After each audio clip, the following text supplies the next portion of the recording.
I recently had this question: how do I increase the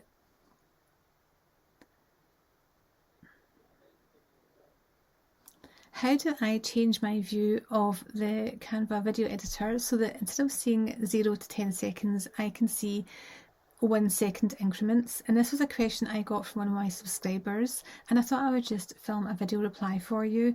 Now, you'll notice that down here, now the thing is, when you have quite a few layers in your timeline, the 0 to 10 doesn't really leave you much room to maneuver, and it becomes quite difficult to get the timings right.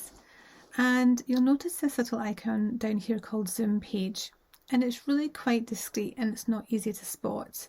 Now, as well as being able to zoom in on the size of your design so that you can see things much more closely, you can also, if you hover across, click on it and it switches to this bottom view, which is going to zoom in on your timeline. So now when I press on it, it's really zoomed in.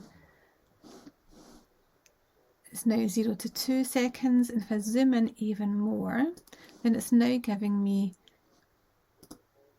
1 second increments. And you can see here that it's much easier to really finesse down the exact timings that you want to have for each individual element on your design. And this is how you zoom in on your timeline. If you have any other questions at all, anything about Canva, then please do drop a comment in my videos and I will film you a reply.